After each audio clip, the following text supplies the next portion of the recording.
Hi, it's been a long time since I made a video. I had some family people that were sick and I had to take care of them, and you know how that goes, and I haven't made a video. I've just been kind of depressed a little bit, but I'm back doing things. I've been working here. I got there's some dahlias. Right there is some Hungry Gap kale I got from Adaptive Seed. Next to it is some Scottish, old variety of Scottish kale. And it's both of those are doing very well. I got a mulch with grass clippings, and then next to that I have some Brussels sprouts and some lettuce. You probably can't see the lettuce. I got to move it over. It's right there, a row of lettuce. And then over on this side I got some open pollinated ultra sweet corn. I'm going to try it and see how it tastes. I'd like to save my own corn seed if I could, and then the hybrids you can't, and this you can. Now over here I have, these are called Seascaped Everbearing Strawberries. I'm really liking them because of the size. I don't know if you can see this right here, but see how big that strawberry is? Doesn't that look nice? That's a big strawberry. And they're all big like that. Most everbearers are small. These, when I first planted them, weren't doing very good because I got them transplanted really late, but now they're coming along pretty good. I'm going to plant more of these. Now I'm going to go out to the other part of my garden. I'll show you what I got going here. I'm trying not to bounce around too much. This year I got, probably 15 gallons of marionberries off of this little group here. These marionberries are doing fantastic. They're good flavored. They're not as good as the Little Wild Trailing, but they're a lot easier to pick and you get a lot more of them. They're easy to grow as long as your soil's good. Right in front here I got volunteer potatoes growing. They just volunteered themselves and just started growing. They were in the compost that I spread out here. And you can see the marionberries from the other side. They're almost all done now. They were loaded. And then I have a row of raspberries. These are fantastic raspberries. And I got a row of everbearing raspberries next to it. Then over here, this is some more volunteer squash and potatoes that are just going nuts. You can see the squash. I'm not sure what kind they are. I will find out someday, but they're big. And that's just a volunteer that just grew without any help at all. Now this here you're seeing here is called Hardy Kiwi. I would have had fruit this year on this, but we had a late frost and I didn't cover it, and it just nails it hard. So if I would have put just some cloth over top, some kind of cover over top of it, I would have probably got fruit off of this. But it's a real vigorous vine. There's a male one there, and there's another female here. You got to have female and male with these. My neighbor gave me this. This is a lima bean, a pole lima bean that they've grown around here for quite a few years. Probably 30 years. It's hasn't been taken care of much, but boy is it growing. It's a very productive plant. That's amazing. Now over here I got Walla Walla Sweets. They're pretty much all done, and I'm just picking them now. You can kind of see what's left of them, and they do pretty good here. And then right here I got Carol Demp's dried beans. They're called gachos, and a very good bean. You can see them here. See all the beans there? Amazing. She is a real good plant breeder. You can buy her seeds online at her website, Carol Demp. You can look it up and find it. But she's got some good seeds. I have some carrots over there, and I have some lettuce that's going to seed over there, and I got some endive on the other side that I'm growing. And then over here I have a lot of garden. Anyway, I got 4 rows of potatoes growing here, and they're a little bit weedy, but that's the way. You don't want to disturb them too much. I just drop the the weeds back into the row I got, and use it as mulch, and it helps the soil out. Here I got Russian kale and a row of it. This is my own seed I've been saving for probably 5 years. The middle, there must be a problem with the soil because you see it's way a lot smaller.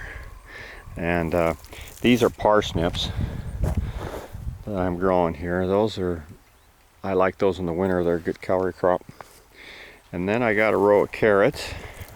These rows are 70 foot long. There's a row of carrots. This is a row of purple sprouting broccoli. It's a winter broccoli. You get it in the springtime. You don't see any sprouts yet, but it's growing real well. This is a row of Irish dry beans.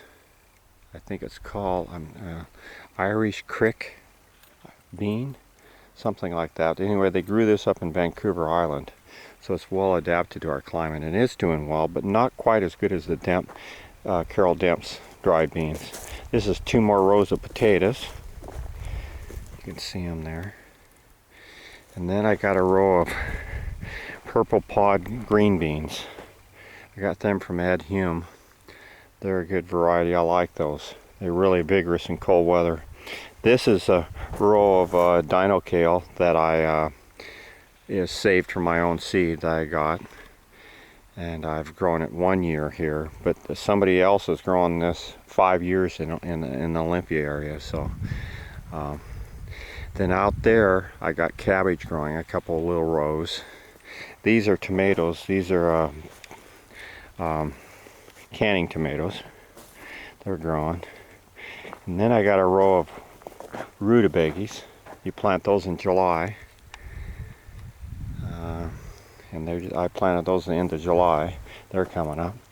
There's another row of parsnips I planted from my own seed that I saved. That's one thing about parsnips. When you save the seed for parsnips, the plant can burn the heck out of your skin. You got to be really careful with parsnips. And the second year, the first year you're fine, but the second year when they're going to seed, when you start cutting the stalks, you better wear gloves and coveralls and everything. You do not let that stuff touch your skin. Here's a row of cabbage, and then I got another row of cabbage right here for the fall time. And then you can see out there, I'm going to walk out there. That's one type of field corn I'm growing. This is a dent flint field corn. You can see how tall it is. It's just starting to tassel out. It's a later variety, and it's doing all right. But it's probably 10. That one deal there is probably 10 foot tall. It's pretty tall. And then here I have some squash. I got some winter squash, which is Delica, and I got some zucchini growing here. And then over here is sweetmeat squash. I got a row of those. They're called Homestead variety. Actually, this was another variety that Carol Demp developed. It's real good. And then out there I got some cucumbers that I saved my own seed, and they're growing. This here is popcorn. A Black Dakota, I think it's called. Popcorn. I notice it needs more heat, but it's doing all right. And I put sawdust down and mixed it up in the soil last year, and it really depleted the nitrogen out of the soil. I don't suggest you doing that. If you can mulch with it, but do not mix it in the ground until it's completely rotten, or compost it first. This is cover crop. I got crimson clover and some more wheat is growing back up from it went to seed, and it's resprouting itself. Now I'm going to take you over this Carol Demp corn. It's called Cascade Ruby Gold. This is fantastic. Even in cold weather, this stuff grows here in the Western Washington. It's a great variety. You can see it. It's all tasseled out, and it's got ears, and it's forming ears. I was supposed to get 1,200 seed, and I only got I think 2 packages for 150 seed, And then I got a couple of 100 packs. So I had 500 seed, and about every seed that I planted came up, even the cool weather. I mean, it germinates very well. I mean, it's a very good corn for our area. You know, we don't have the heat like the Midwest, but you can grow this here. You can see the ears here. It's growing real well. It's doing fantastic. Right there I got some elderberries. It's a black type elderberry. A couple of them, they're just going nuts. Even down in this low spot, this is pretty low and it gets frosted in the winter time sometimes because it's so low right in here, all the cold air drains here. But I see the birds are in there. They must be eating something. But the thing's just sprouting up all over the place. It's amazing. But I'm going to go out here and I'll show you my sea buckthorn. And it's growing well too. The birds are eating all the seeds that are around here. I got all kinds of weeds growing, but this here is sea buckthorn. You can kind of see I got a whole hedgerow of it growing. It's finally starting to really grow. There's some buckwheat around it. I just leave and I pull the weeds, and I'm letting that buckwheat go to seed for the bees and stuff. It's good for the bees. Weeds don't hurt anything. They just they add compost back to the ground. So, you know, sometimes you just weed what you need to keep them from not choking out, but it adds mulch back to the ground. Here's that cover crop back, and there's my dog, my new dog. My other dog died, but I found this dog out on a logging road. He's a boxer. He's a puppy. He's a year old now. He's Otis, his name. Little Otis. Hey Otis, get up. Show him how big you are. He's a lanky one. Oh, Otis. He's cooling off. He's hot. Oh, Otis. Here, get over it, Otis. Otis. Otis. Come on. He's quite the dog. Boxers are great dogs. Good with children and stuff. I'll make another video here. I'll show you all my fruit trees later. Signing off. Bye.